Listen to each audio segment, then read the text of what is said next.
So like, I don't know what kind of video I feel like doing right now, so I decided to pull something fun out of my pocket and see how it goes. I heard you like lists. Y'all like lists? Well, hold steady onto them butt pockets because I present to you the hypest, the coolest, the most unique, and my personal favorite, Noble Phantasms in Fate Grand Order. Let's barely consider here how much damage each servant's ultimate move is capable of dishing out, or what sort of bonuses they can bestow upon my party. This is about what I'm forced to witness each and every time I cast that trump card. That's right, they're all unskippable after all, so I might as well try to enjoy them. And some of them are just so absolutely awesome that I really want to raise that NP gauge just to watch them again.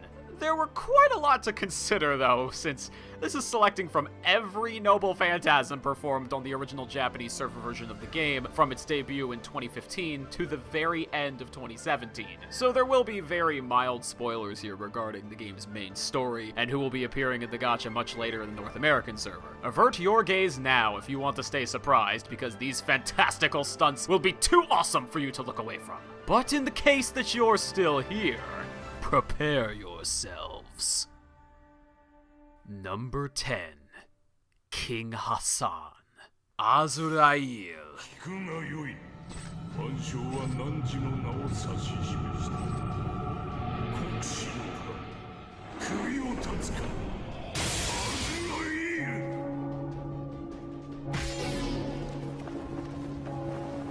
The one whom God helps. The angel of death, the angel who crushes evildoers. Appropriate for the first Hassan. The phantom who only appears to slay those Hassan who may stray from the path of the order.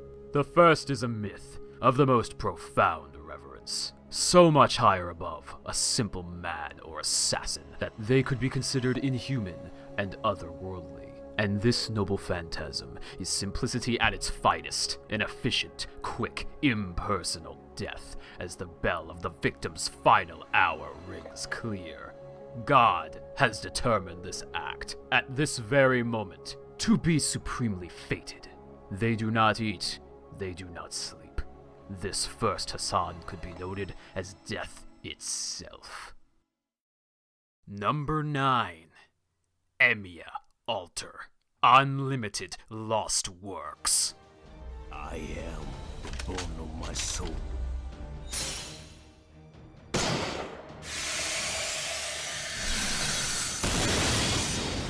As I pray, unlimited lost works. So, I made a choice between this and Tamamo's Summer Lancer form for the most painful Noble Phantasm. Ow. Ow.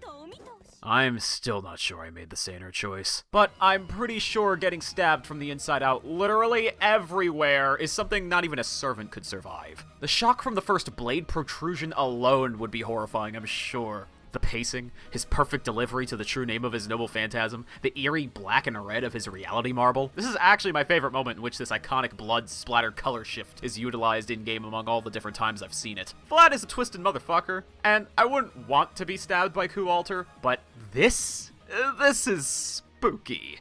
Especially after we find out that Emiya Altar's past is a little different than the Emiyas we're familiar with, and his current existence is symbolically similar to what you see here. Unlimited Lost Works is a surprisingly apt choice in title for his own rotten, fleeting soul. Number 8. Queen of Sheba. The Three Enigmas. このから質の底に秘された問いこそは汝を測り見定める戒めとなる。かかれエハットスタイムシャラッシュスリーエニグマズ。 And I had another toss-up between this and Scheherazad's Noble Phantasm, due to their similar area of origin, as well as being similarly too thick for me in ebony. This was definitely the toughest personal debate on the list, but obviously I went with the former, for the particular reason that it has a unique introduction with the subversion of expectations trope, followed by a more kinetic and satisfying payoff. You see, the three enigmas each told a riddle to King Solomon to test him, and so one might expect this little djinn creature to walk up and maybe outwit the enemy, but nope, just punch him instead. Punch him! Punch him with truth bombs! I don't know, I found it cute. And it doesn't waste my time. Stop wasting my time. Stop it! I understand that Scheherazades is meant to be a roller coaster of random story elements to give the audience a dizzying feeling of excitement before she abruptly concludes it with a sinister, knowing smile. And this is great! I just prefer more cohesive stories. Achat, Shtaim, and Shalosh. The titular three enigmas literally form a three-act structure with their attacks. The Noble Phantasm itself has a very clear three-act structure. It's much easier to tell what's going on. It's all very triangular and to the point. Number 7. James Moriarty. The Dynamics of an Asteroid. 神明封鎖疑似宝具展開お仕置きの時間だね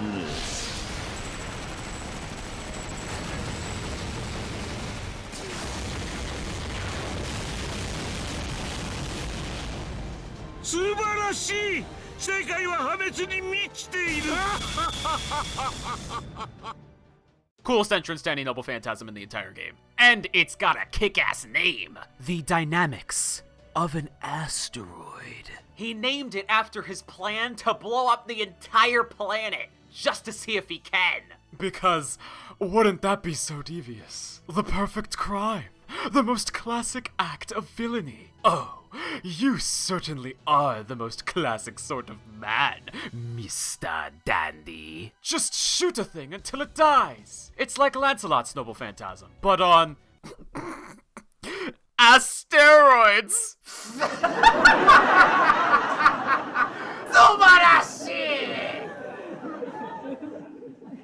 Number 6. Miyamoto Musashi. Rikudo Gorin. Kurikara Tensho. Oh, wait, hold on. Let me in on this one for a second. This is what plays in my head every time this one goes off, okay? You're pretty tough. Looks like I'll have to use my trump card. My mind!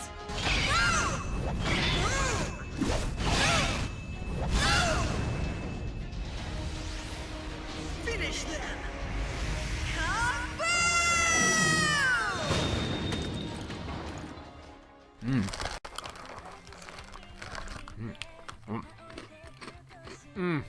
As far as I'm concerned, Musashi just conjured up a projection of the god of swords and consequently gave Shiro Emiya the biggest envy boner he never knew he could have. Should've summoned Musashi instead, bro. Best saber there is. Fight me. But it's funny. I prefer the imperfect version because more explosions. This attack doesn't suit finesse like the perfected version showcases, especially when it ends with the usual shot beam that seems oddly characteristic for sabers.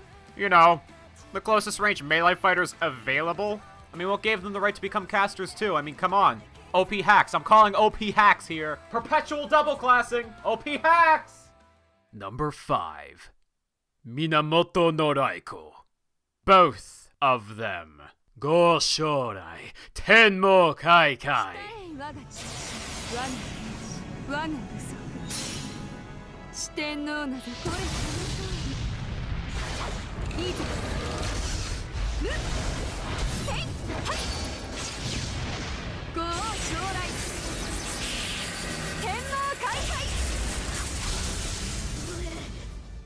And Shaku Daikanin Kongosho. ゴズ天皇東方神帝釈天の金剛書すなわち聖仙骨より作られし神の槍今こそ来たりてあらゆる敵を撃滅せん釈大官員金剛書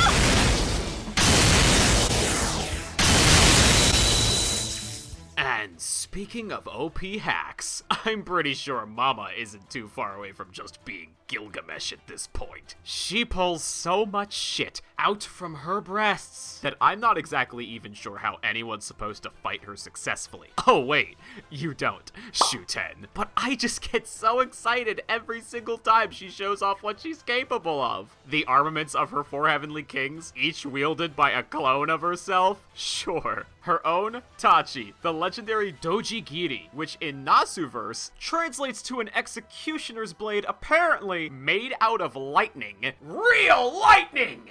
Oh, but of course. Then there's the Vajra, a kind of achievement-significant mallet, from the Hindu-Buddhist god Indra, which is forged from the bones of other divine beings.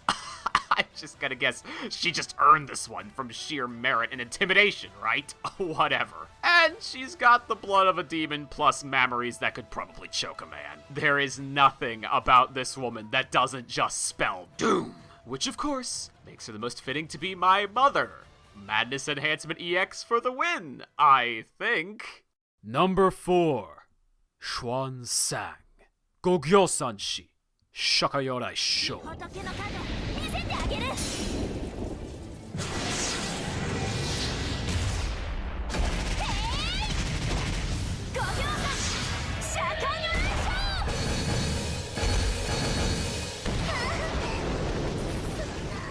Sorry, Mama, but Xuan Sang doesn't need a weapon to kill people. She doesn't even need her knuckles. She uses the palms of her hands and the Buddha in her soul. Best JoJo's impersonator in the game, hands down. There's just something so visceral and satisfying about the classic flurry of fists. Beowulf, Nobunaga, Martha, but theirs all generally fall flat by the end with a generic explosion or mildly flashy uppercut. Like, they don't know how to end it. Why not stiff-arm the enemy through a mountain, paused at the climax by giant glowing Japanese characters emphasized by taiko drums? A literal throwback. See, this is why I like casters so much. They've got the time to plan this shit out, so when they finally deliver the goods, it's gotta be in style. Sure, Xuan Sang may look ridiculous, but we all like Martha, so what's the problem? She's even got the boobs to compare. Most underrated caster in the game, I swear. Number 3. BB CCC.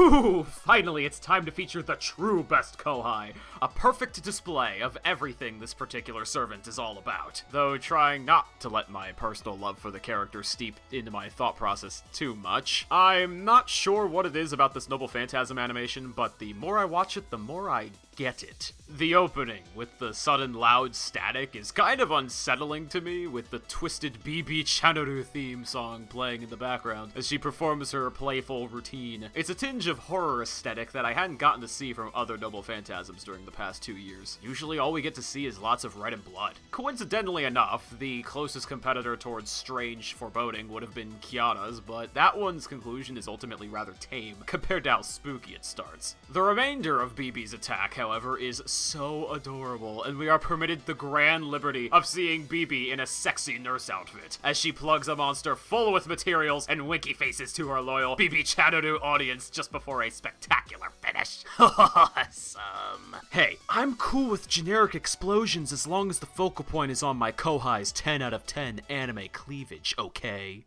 Oh wait, too steep. Number 2. Skach. Gay Bog Alternative.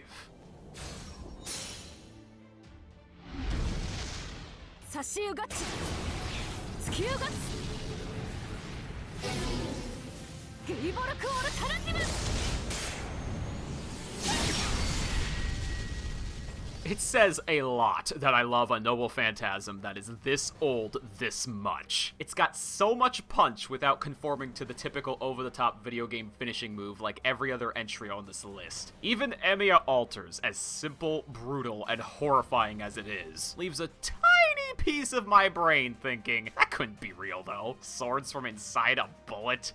What? Yes, it's still magic and shit, but all the Queen of the Shadowlands needs is a simple spear.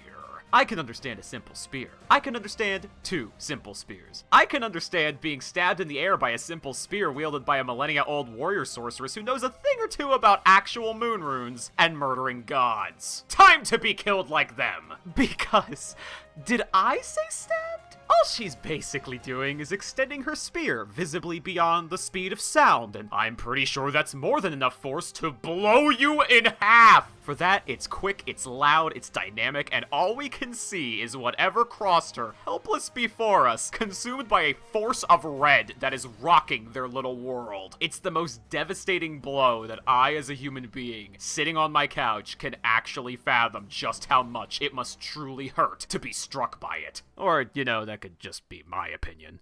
Thanks for putting up with me this far. So, before we talk about my favorite Noble Phantasm from the past 2 years, did you think I was kidding when I said there were too many of these to consider? Roll the honorable mentions.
And after all of that, after all of the sifting and sorting and justifying, we've come to the final entry, and I cheated. I cheated, everyone, and I'm okay with that. Number 1.